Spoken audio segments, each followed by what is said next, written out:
Hello, booze and ghouls. It's once again time for my Halloween series.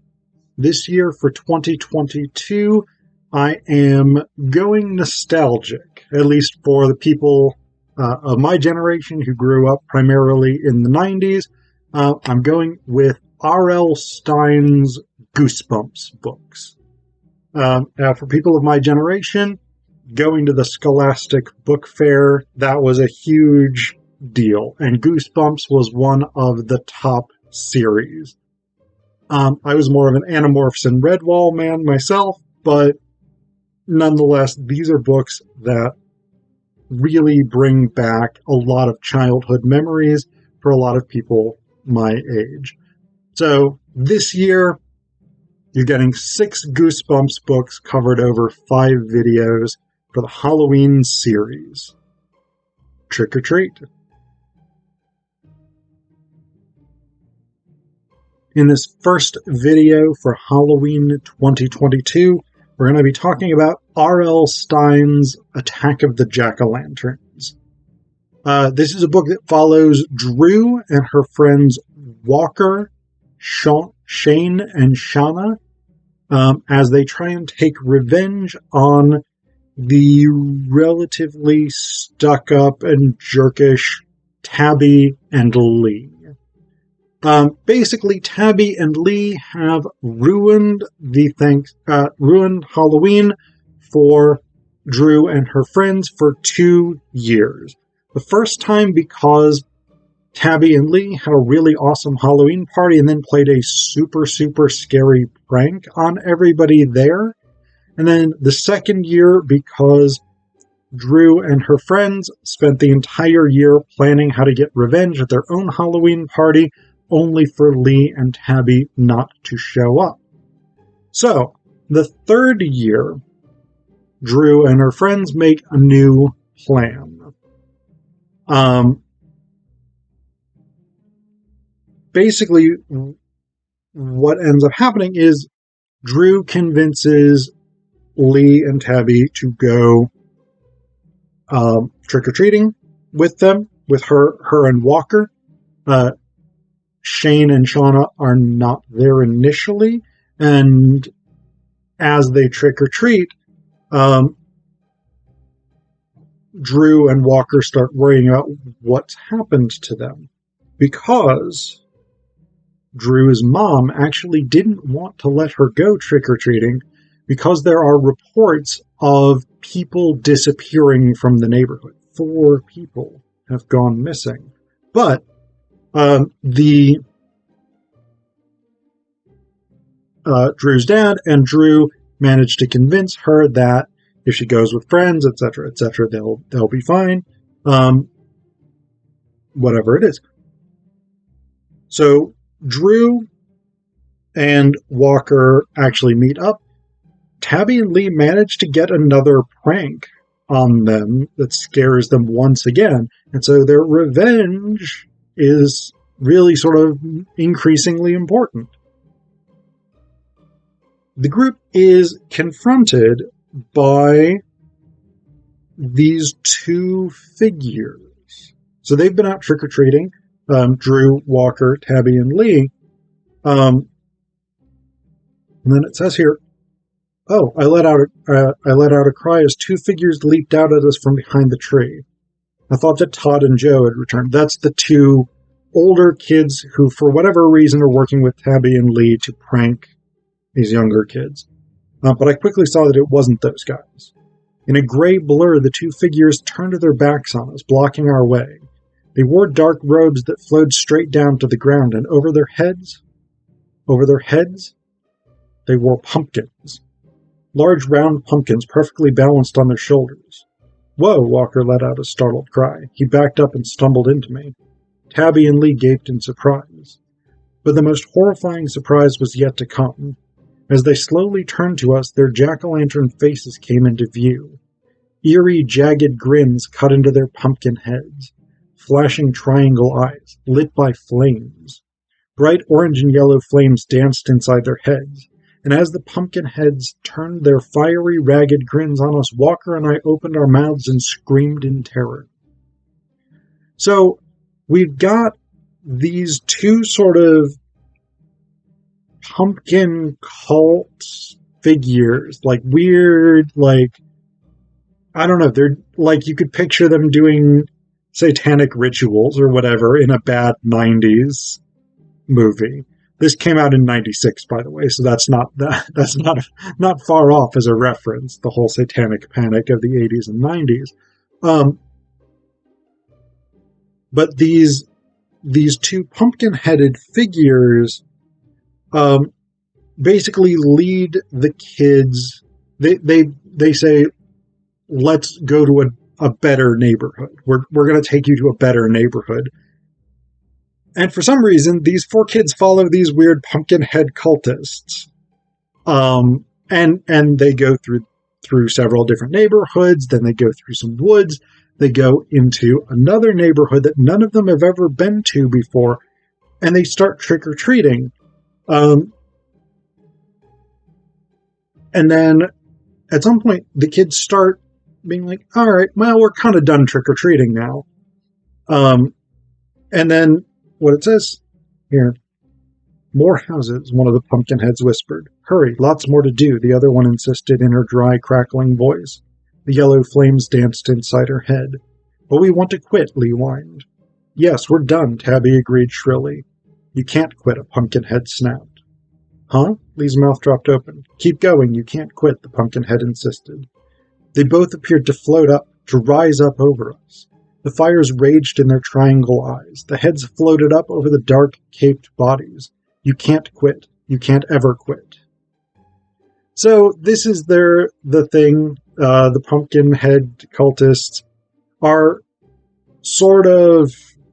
I mean, the whole shtick here is you will trick or treat forever in this seemingly paranormal neighborhood in which people never go to sleep and they're always ready to give you candy. At some point, the kids are like, our bags are full. We can't fit any more candy in. And so the pumpkin heads force them to eat candy. Basically just force them to eat candy really, really quickly. And the kids start sort of getting sick from this. But once they've eaten some candy, and created some space in their bag, the pumpkin heads are like, now you've got to trick or treat more. And so this is ostensibly their doom, is they will be forced to trick or treat forever and to eat the candy, to make room in the bags, to continue trick or treating, etc., etc. They make several attempts to escape and it doesn't work. The pumpkin heads like swirl around them in a fiery circle and all this stuff. At one point, Tabby and Lee grab the pumpkin heads to try and like pull what they think are the masks off, but the pumpkins come off in their hands, revealing that there's no head underneath. So we've got here a couple of different things, a couple of different echoes of other stories.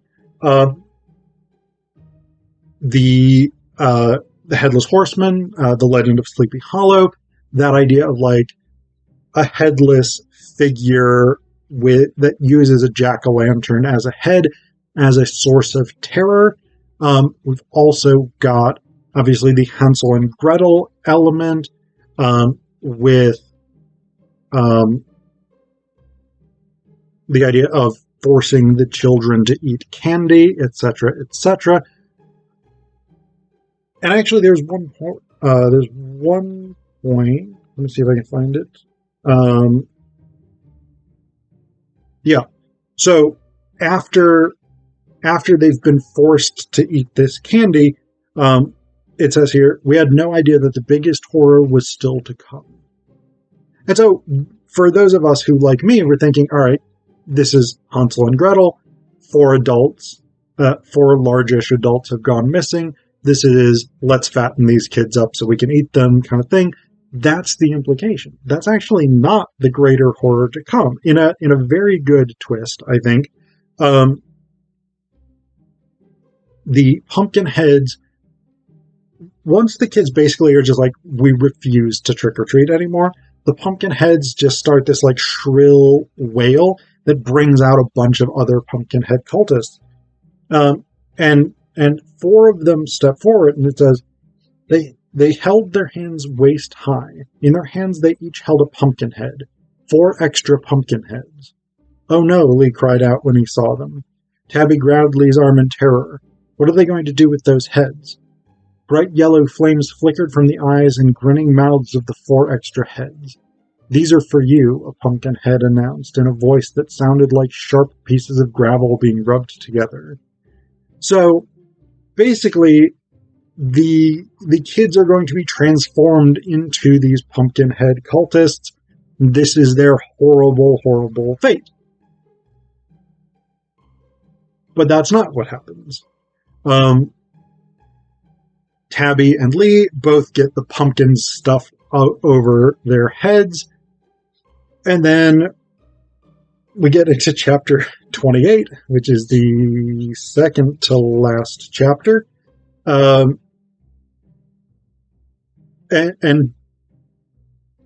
it says, "Please," I cried, "please don't give me a pumpkin head. Please," Walker joined in.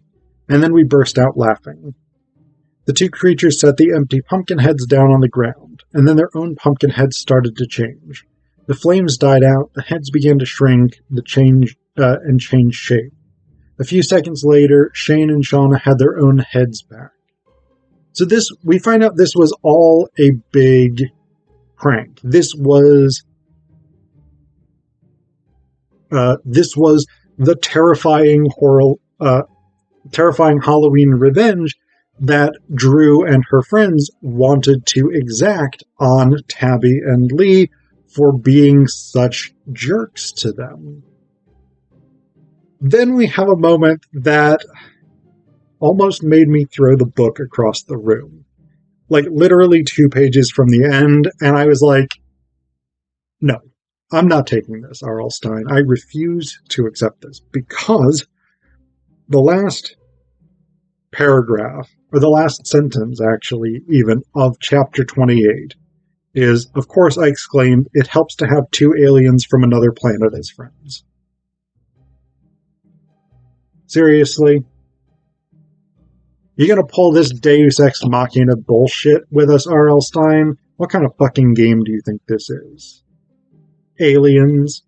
Oh, they were aliens. All this crazy fucking shit happened because it was aliens. You know what? Giorgio Tsoukalos, you can go fuck yourself too with your alien bullshit.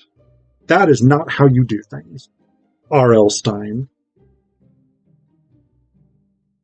Yeah, I know you're a world-famous children's author who's written multiple successful series, and I'm just a random dude on the internet with a PhD in English. But that is not how you do things.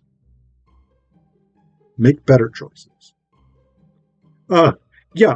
So I have actually a really big problem with this whole, oh, they're aliens, and that's why it all was what it was thing. I think it is an incredibly problematic element because it's one of those, like, oh, I've created a scenario in which there's no reasonable way to explain what's going on, and so I'm going to explain this totally unreasonable thing with another totally unreasonable thing. And I'm not a fan of that. I find it incredibly problematic. But I will give R.L. Stine full credit here, because at the very end of the book, he actually redeemed it. And I'm actually okay with the last bit. The end of the book. Do you know what else is great about having aliens from another planet as friends, I said. You two don't eat candy. That's right, Shane and Shauna agreed. That means Walker and I get to keep it all, I exclaimed, laughing. I suddenly had a serious thought. I stopped laughing. You know, I've never seen you two eat, I told the 2 aliens. What do you eat? Shauna reached out and pinched my arm. You're still really bony, Drew, she replied. You'll find out what Shane and I eat when you fill out a bit. Yeah, Shane chimed in.